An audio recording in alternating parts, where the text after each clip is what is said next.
banyaknya orang upahan Bapakku yang berlimpah-limpah makanannya, tetapi aku di sini mati kelaparan. Stop. Tunggu Pak, sejujurnya dulu Pak. Sekalian aja ya. Aku menyadari keadaannya, katanya betapa banyak orang upahan Bapakku yang berlimpah-limpah makanannya, tapi aku di sini mati kelaparan. Artinya apa? Dia sadar bapaknya kaya, hebat, sukses, berhasil, mampu, berkuasa. Nah, ya, kita kembangkan, oke? Dia sadar bapaknya itu orang kaya, orang sukses, banyak makanan, banyak ini, dan dia perlu sekarang ini adalah makanan yang bapaknya punya, oke? Jadi ini kita masukkan kepada, kita datang kepada Tuhan, kita tahu dia luar biasa, dia hebat, dia oke? Kita punya kebutuhan. Terus Pak.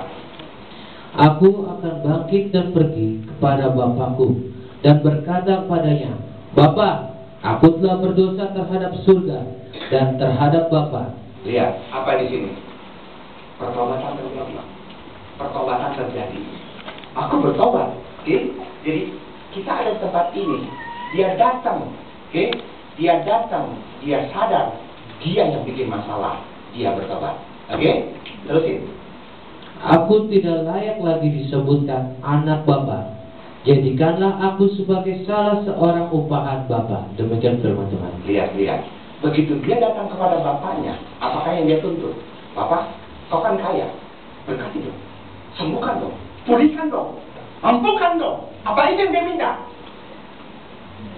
Iya, bedanya dengan kita. Oke?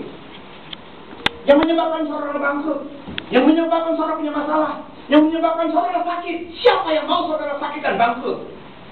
Ada yang mau, bukan dia yang mau, setan yang mau. Salah kita karena kita seperti itu. Oke? Lihat. Kalau kau sadar seperti itu, begitu kau datang kepada Tuhan yang kau tahu dia adalah Allah yang luar biasa. Kau datang mau ngapain? Tuhan, sembuhkan, pulihkan, berkati, lepaskan. Itu permintaanmu. Doa teroris. Kau tidak perlu mengintrospeksi. Dia datang, dia minta apa? Apakah minta dipulihkan? Minta makanan? Enggak. Jadiin mudah, enggak layak. Buat tahu gue yang salah. Saudara, engkau datang kepada Tuhan seperti apa? Nih. Oke? Engkau menganggap dia sebagai Tuhan yang luar biasa, maha kuasa, tidak ada perkara yang mustahil, atau engkau menganggap dia sebagai Bapa yang baik? Lihat. Oke? Kau rancu waktu kau datang kepada dia. Saudara, dia adalah Allah yang luar biasa. Dia dapat tidak perkara mustahil. Dia mampu. Dia sanggup. Dia bisa membangkitkan orang yang sudah mati. Amin. Apakah kau datang kepada Tuhan dengan konsep seperti itu? Atau kau datang kepada Tuhan karena dia adalah Bapa yang baik? Yang mana?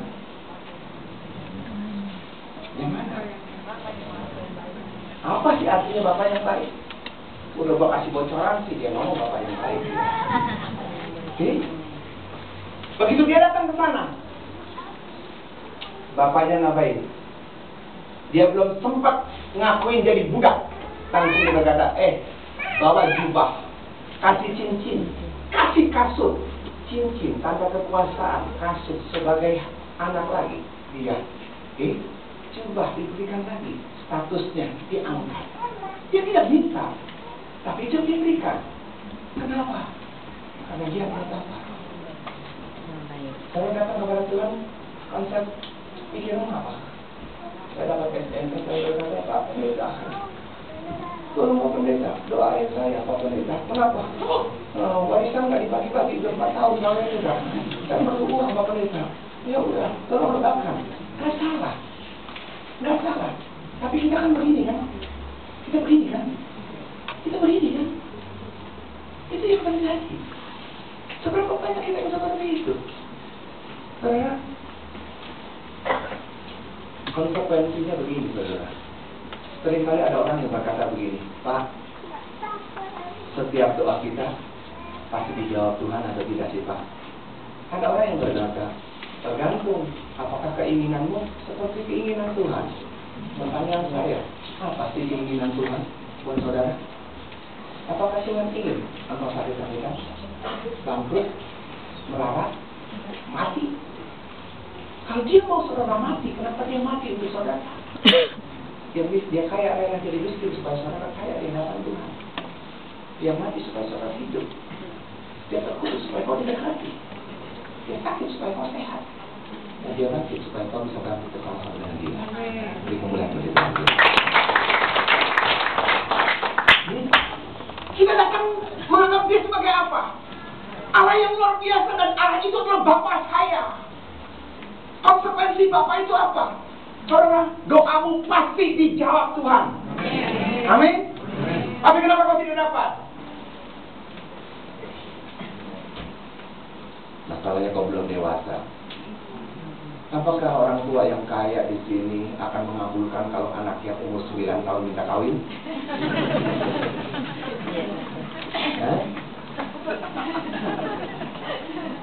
Iya. Kita datang kepada Tuhan sebagai kita anggap dia sebagai Bapa atau dia sebagai Allah yang luar biasa. Gini kan, maaf saudara, aku kaya luar biasa, kaya banget dah, oke? Kalau nyalain aku pakai obor itu mau bakar pakai duit $100 buang gitu. $100 cuma buat mau merokok mungkin pakai ini. Tetap $100 di pokok. Sudah. Saking kayanya. Saudara tahu saya orang kaya paling luar biasa. Terus buat saudara apa? Benefitnya buat saudara apa? Karena untuknya apa? Tapi kalau orang kaya itu adalah bapakmu, itu adalah luar biasa. Kemudian begitu. Amin. Nggak usah jauh-jauh. Oke? Datang kepada Tuhan. Konteksnya dia Bapak. Oke? Galatia 4 ayat 1. Galatia pasal yang keempat ayat yang pertama, demikian firman Tuhan. Yang dimaksud ialah selama seorang ahli waris belum akil balik, sedikit pun ia tidak berada dengan seorang hamba. Tidak berbeda dengan seorang hamba. Sungguh pun ia adalah Tuhan dari segala sesuatu. Saudara itu ahli waris loh. Amin. Tapi bagaimana saya bisa mewariskan segala sesuatu yang saya miliki kalau saudara masih belum dewasa? Oke? Bagaimana saya bisa mewarisi perusahaan saya kepada saudara kalau saudara itu belum dewasa? Jadi kita datang kepada Bapa, bukan kita datang kepada dukun. Kalau kita datang kepada dukun, Pak dukun, kenapa? Mau kawin lagi? Dikabulkan nggak? Kabulkan, apa penting? Belum kawin lagi 100 kali terserah. Yang penting bayar kawinnya. Berani nggak? Berani. Mana foto istrimu? Biar bikin hati dulu. Oke. Rambutnya ada berapa? Kasih. Rambut kepala, alis sampai ke hidung, semua kasih situ. Kamu kawin berapa kali? Kamu mau bunuh istrimu? Dia nggak pernah tanya. Karena apa? Penting dia. Selesai. Tapi kalau kau datang kepada Tuhan, kau tahu dia punya kuasa lebih daripada dukun. Kamu minta kawin lagi, efek lu. Kenapa? Dia Bapak. Masa gue mau mewariskan ini semua kepada orang yang akhlak mental moralnya seperti itu? Yang terjadi. Jadi kalau kau datang kepada Tuhan dan kau tidak diberkati dan kau berkata doanya tidak dijawab, bukan salahnya. Tanya, apakah kau sudah siap atau tidak siap? Apakah sudah dewasa atau tidak dewasa? Saudara percaya bahwa dia luar biasa, amin? Saudara percaya kepada Tuhan, amin?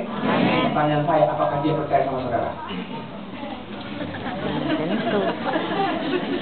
Sehingga dia mempercayakan harta itu kepada saudara untuk saudara nikmati. Sehingga dia mempercayakan hidup ini kepada saudara. Sehingga dia mempercayakan kesembuhan ini kepada saudara. Apakah dia percaya kepada saudara? Ada loh Alkitabnya. Jangan ngelamun. Saya ingin bohong. Ayo. Yohanes 2, 24-25.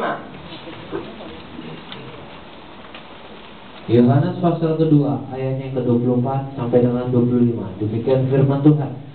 Tetapi Yesus sendiri tidak mempercayakan dirinya kepada mereka, karena ia mengenal mereka semua, dan karena tidak perlu seorang pun memberi kesaksian kepadanya tentang manusia, sebab ia tahu apa yang ada di dalam hati manusia. Demikian firman Tuhan.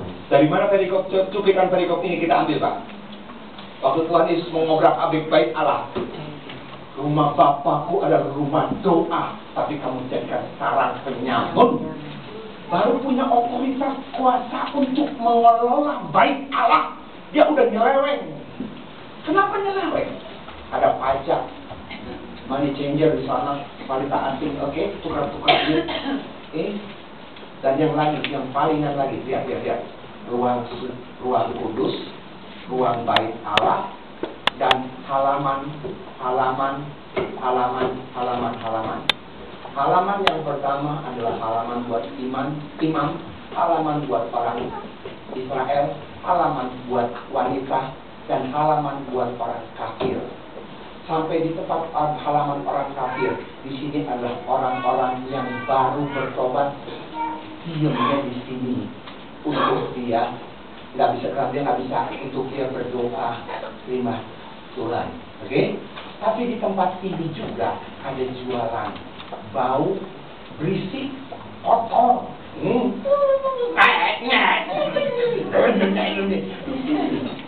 Dan Tuhan berkata, tempat mana lagi yang kau siapkan untuk menghormati diri kepada Tuhan? Yang marah di situ. Karena apa? Yang kita pikirkan cuma satu, bagaimana caranya aku bisa untung, aku bisa kaya, aku bisa sukses. Saudara mau diberkati? Saudara percaya disanggup memberkati? Tanya, apakah aku bisa dipercaya? Itu masalahnya. Apakah bisa dipercaya? Dipercaya apa? Dipercaya untuk memegang berkat Allah. Dipercaya apa? Dipercaya untuk kau hidup. Dipercaya apa? Dipercaya untuk kau sehat. Karena nggak ngerti. Karena begini, ada satu kesaksian. Ini kesaksian berilustrasi. Dia sakit HIV. Anak ini sakit HIV, tapi memang ganteng. Sakit HIV. Terus dia berdoa, nih ibunya juga pekerja, hamba Tuhan. Dan berdoa. Tuhan berkata, penyakitnya tidak akan membuat dia jadi binasa. Biarkan saja. Oke? Jadi begitu dia mau berbuat jahat, dia kuat. Berbuat jahat, dia kuat. Dia bertobat, dia baik lagi. Jadi stabil terus. Dan Tuhan juga berkata, jangan kau takut. Dalam keadaan seperti itu pun ada orang yang masih mau suka sama dia. Jadi jangan takut lah.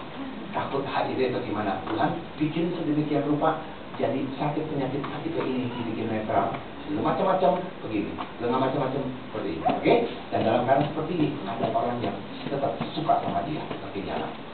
Tapi karena mamanya kepingin, nama siapa sih yang kepingin punya anak sakit HIV? Dengernya aja dengerin. Oke? Dia ngotot, dia puasa, Tuhan tolong. Dan Tuhan berkata, maumu seperti itu, aku jadikan dia sembuh. Benar-benar pulih total, sembuh di sana. Tuhan kita luar biasa, amin. Tapi begitu dia sembuh, hanya Tuhan yang tahu. Dia banyak silsilah berpindah dan akhirnya dia mati.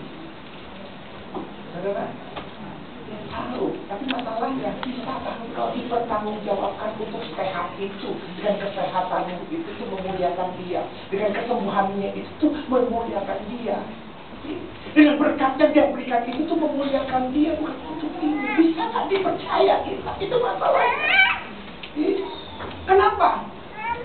Kenapa kita harus membawa dia ada sebagai Allah yang luar biasa? Bukankah dia ada Allah yang luar biasa di hadapan dia ada perkara yang mustahil? Iya. Tapi kalau kau pegang itu saja, kau datang, kau menimpe, kalau luar biasa Tuhan, ampunkan, pulihkan, sembuhkan, berkati dalam Tuhan. Kau tuntut dia. Tapi kalau kau menganggap dia adalah Bapa, apa? Jangan mendidik, bukan sembarang ngasih. Jangan-jangan umur baru 5 tahun minta motor. Lu naik motor atau motor naik lu? Hanya Bapak yang tahu cara tinggal seperti itu. Bisa kita dipertanggungjawabkan. Jadi sekarang, saudara, coba kau pikir. Begitu kau datang minta didoakan, kau menganggapnya sebagai apa? Dan kalau kau sudah menganggap dia sebagai Bapak, sekalipun doa tidak dijawab, kau akan berkata, Bapakku tidak pernah akan memberi batu kepada anak yang minta roti, tidak akan memberikan ular kepada mereka yang minta ikan. Bapak di dunia saja seperti itu, apalagi Bapak saya di surga. Dia luar biasa. Matius 7 ayat 7. Matius pasal yang ke-7 ayatnya yang ke-7, demikian firman Tuhan. Mintalah, maka akan diberikan kepadamu. Carilah, maka kamu akan mendapat. Ketuklah, maka pintu akan dibukakan bagimu. Demikian firman Tuhan. Amin. Minta, cari, ketuk. Minta, nerima. Cari, mendapatkan, ketuk. Pintu akan dibukakan. Amin. Amin. Bandingkan Markus 16 ayat 17. Kamu ada di mana? Markus 16 ayat 17.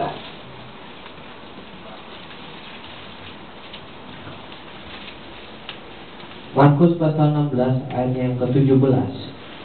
Demikian firman Tuhan. Tanda-tanda ini akan menyertai orang-orang yang percaya. Mereka akan mengusir setan-setan demi namaku.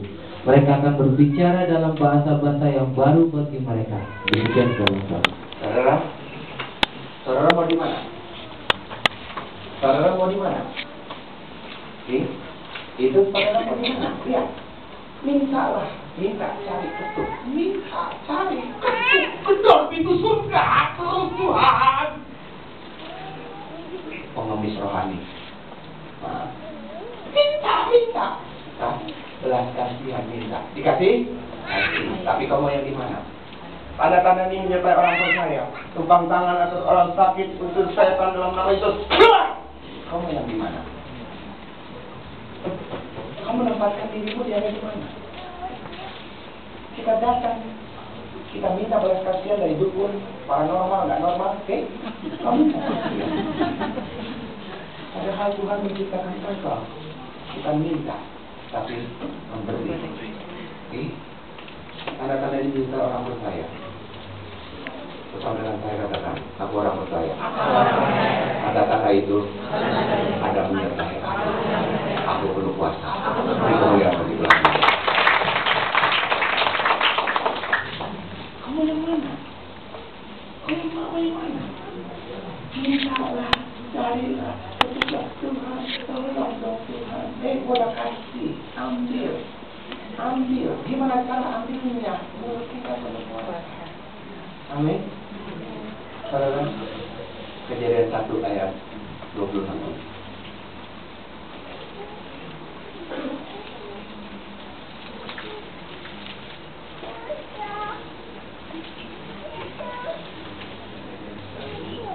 Ayat 26. Kejadian pasal 1 ayat yang ke-26. Demikian firman Tuhan. Berfirmanlah Allah, baiklah kita menjadikan manusia menurut gambar dan rupa kita, supaya mereka berkuasa atas ikan-ikan di laut dan burung-burung di udara, dan atas ternak dan atas seluruh bumi, dan atas segala binatang melata yang merayap di bumi. Demikian firman Tuhan. Saudara diciptakan bukan untuk pengemis, bukan untuk minta-minta. Saudara, begitu kau terima Dia sebagai Tuhan dan Juru Selamat, kau dikembalikan kepada ciptaan yang mula-mula. Kejadian 1 ayat 28. Diberkatilah, beranak cuculah, berkuasalah, dan bukan kuasai yang di atas bumi, di bawah bumi. Semuanya itu bikin dengan kata lain, kuasai. Amin. Minta dong Tuhan, minta dong Tuhan. Sumpetin di mana kau? Oke? Ada hal yang luar biasa. Berfirman, baiklah kita menjadikan manusia menurut gambar dan rupanya. Rupanya itu rupanya, oke? Arti rupanya itu, oke? Dalam bahasa aslinya adalah to operate like us. Oke? To operate like us. Siapa us? Bagaimana dia bekerja? Kejadian 1 ayat 2, 3, 4, 5. Jadi. Dengar? Begitu kau terima Dia sebagai Tuhan dan Juru Selamat, mulutmu penuh kuasa.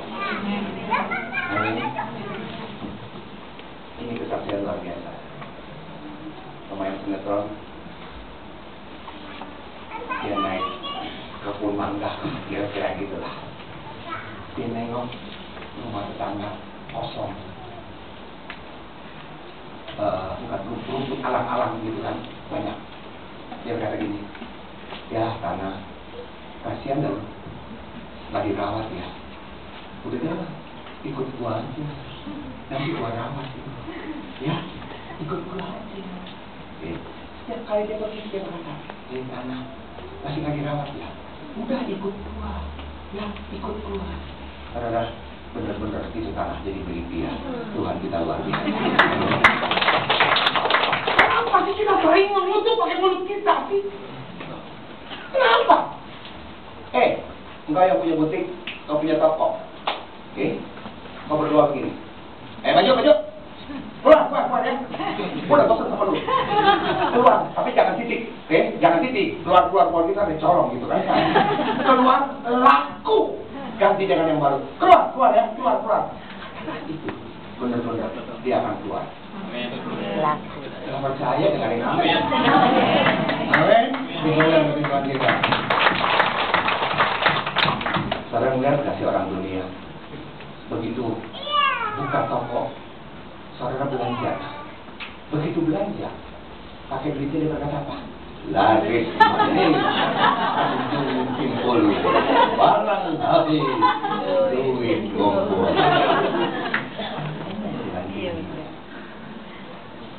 Tanahmu, rumahmu nggak laku, kau ngomong sama tanahmu. Saya tidak ngajarin sama saudara untuk sesat.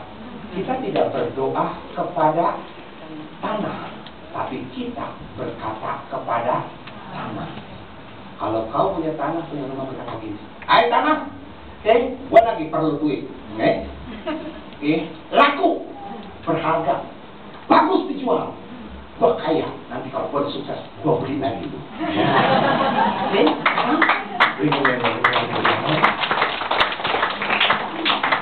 Saudara, itu beda gila.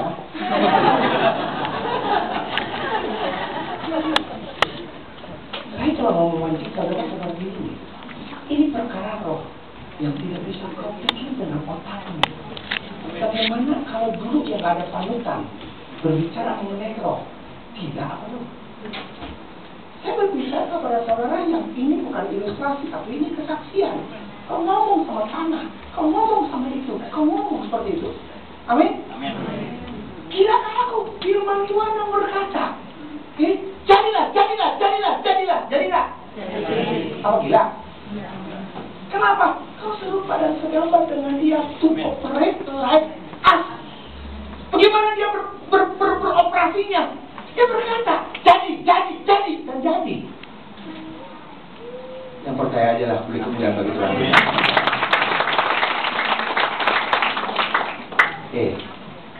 Dia bekerja. Dia bekerja bukan dari tidak ada menjadi ada, bukan. Dia bekerja dari yang tidak kelihatan jadi kelihatan. Beda. Dari yang tidak ada jadi ada, itu sunat. Tapi dari yang tidak kelihatan jadi kelihatan, itu luar biasa. Kau belum sampai di sana, tapi dalam alam roh sudah ada di sana. Engkau punya utang hari ini, oke? Utangmu sudah dibayar lunas, amin. Kau belum, Pak? Belum kelihatan. Gimana caranya? Urusan Tuhan. Apa kau Bapak kau ngada-ngada? Kita buktikan. Kejadian 1 ayat 11. Habisin dah biarin. Kejadian pasal 1 ayat yang ke-11. Demikian firman Tuhan. Berfirmanlah Allah, hendaklah tanah menumbuhkan tunas-tunas muda, tumbuh-tumbuhan yang berbiji, segala jenis pohon buah-buahan yang menghasilkan buah yang berbiji, supaya ada tumbuh-tumbuhan di bumi. Dan jadilah demikian. Saudara, dia kasih satu lagi, jangan lihat saya memang ganteng. Kau lihat ya. Berfirmanlah Tuhan, hendaklah tanah menumbuhkan tunas-tunas muda. Itu berbeda dengan ciptaan yang lain. Ciptaan yang lain, jadilah. Tapi yang di sini, tanah, tumbuh tunas. Kalau saya tanya, pernah nggak sih Tuhan ciptakan emas, perak? Pernah nggak sih? Minyak, gas. Di dalam tanah ada potensi yang luar biasa. Kejadian 1 ayat 2 kita lihat. Oke, jadilah. Kalau yang ini berbeda. Hendaklah tanah menumbuhkan. Oke, menumbuhkan. Tanah menumbuhkan. Coba lihat. Kejadian 1 ayat kedua, demikian firman Tuhan. 3. Ayat yang ketiga, berfirmanlah Allah, jadilah terang, lalu terang itu jadi. Oke, ya. Terus jadilah ini, dari yang ini, jadi. Oke? Tapi dari tanah, dia berkata apa? Hai tanah, hendaklah engkau. Saudara apa? Dari mana saudara datangnya? Dari tanah. Berarti di dalam kita ini ada potensi berkat yang luar biasa. Amin. Menunjukkan, katakan. Ada emas, ada perak, tenaga. Dia makan nasi Jawa sana. Gitu. Amin. Kenapa kau tidak mau katakan itu? Biarin aku dibilang gila-gila. Ini benar. Oke? Ini benar. Kenapa? Katakan. Kau katakan. Maaf ya. Ini dari tepung, minyak dalam buli-buli, 5 ketul roti 2 ekor ikan. Dari mana? Oke? Dari mana? Dia mengeluarkan itu. Sumbernya dari mana? Karena kita ada sumber itu. Katakan itu. Oke? Sekarang ini, saya baca buku saya mau. Saya diberkati dan selalu pasti diberkati. Suka makan telur? Dikocok. Pakai garam sedikit, jadi tuang dadar. Ada nggak buat tuang dadar? Cara kocok lagi, nggak usah dikocok. Tuang mata sapi, ya? Nggak ada tuang mata malaikat. Ya? Terus, tapi jangan dulu dah, jangan dikocok-kocok, belah dulu, obok-obok dah. Lagi, air semua kan? Ya, udah. Oke, tadi didadar, dimasak, dikocok, dipegang ini. Oke, 2, oke ya. Yang ketiga, didiamin dah, diremin 3 minggu ya paling lama. Keluarnya apa? Busuk. Kan bisa ada tulang sih. Kok bisa ada daging sih? Kok bisa ada bulu sih? Soalnya Rafi makan telur gak keselak bulu gak sih? Keselak tulang gak sih? Saya ngajarin saudara begini loh, supaya saudara tidak ragu untuk bergerak di dalam alam roh. Karena kita tidak bergerak dari tidak ada ke ada, enggak. Dari yang kelihatan menjadi kelihatan. Nggak percaya? 3 11 ayat 3. Ada habis dah Pak. Ibrani 11 ayat 3. Kita lihat. Ibrani 11 ayat yang ketiga, demikian firman Tuhan. Karena iman kita mengerti bahwa alam semesta telah dijadikan oleh firman Allah, sehingga apa yang kita lihat telah terjadi dari apa yang tidak dapat kita lihat. Demikian firman Tuhan. Oke, ada atau tidak ada? Bukan ada atau tidak ada. Lu udah lihat atau belum? Oke, saudara, Bapak, ini maaf ya Pak. Udara ada nggak sih Pak? Udara ada nggak sih? Mana? Yang nggak kelihatan belum tentu nggak ada. Karena ada angin. Lo kok bisa tahu ada angin mana? Kita bisa dengar, kita bisa rasa, tapi kita tidak bisa lihat. Oke? Bukan berarti nggak ada. Ada, tapi tidak kelihatan. Jadi kalau engkau punya problem, kalau engkau punya masalah, kalau engkau punya utang, oke? Praktik untuk memberkati. Oke? Saudara pasti dikejar. Kenapa saya bilang buat tolong kan pendeta goblok kan gitu kan? Saya masuk mau aja, saudara masuk ke dalam dimensi roh. Kenapa begitu kau tengking, begitu kau berbicara, otakmu dikejar sama setan, goblok lu, tolong lu. Contoh, kita punya utang 5 miliar, nggak punya pabrik, oke? Nggak punya aset, rumah aja kontrak, bisa bayar nggak? Bisa bayar nggak? Kalau gitu saya tanya, yang bilang bisa angkat tangan. Kamu bersama dengan Tuhan. Lihat. Lihat. Kalau kau percaya, kau berkata, utangku pasti lunas. Kau pasti bayar. Mana? Belum kelihatan. Cara bicaranya. Modalnya percaya dulu.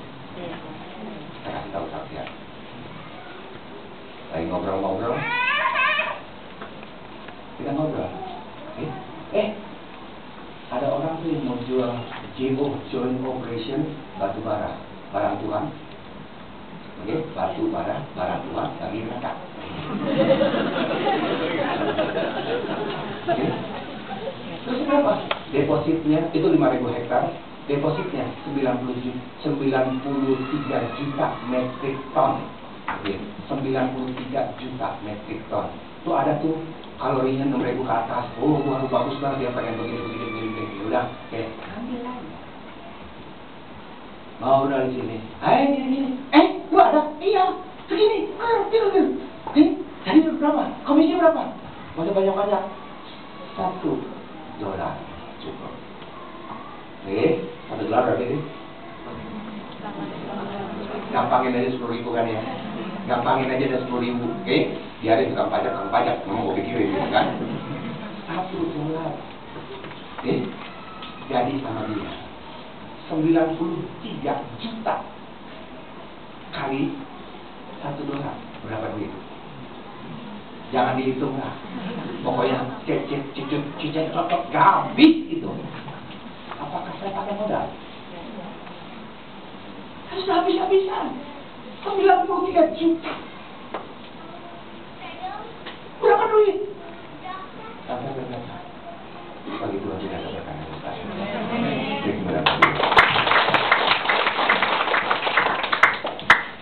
Bagaimana caranya? Datang kepada dia. Bukan saja menganggap dia sebagai Allah yang luar biasa, tapi dia adalah Bapa kita. Kalau dia Bapa, dia tidak sembarangan memberikan semua jawaban doa buat saudara. Dan dia lihat seberapa dewasanya saudara untuk mengelola berkat ini. Saudara percaya sama dia. Tapi bagaimana dia bisa percaya kepada saudara? Itu poin-poin. Kenapa? Kalau kau sudah dipercaya sama Allah berkat kesehatan, kesembuhan, berkat semuanya itu, oke? Kau akan diberikan otoritas dengan hanya berkata, amin. Karena engkau ahli waris kerajaan. Amin.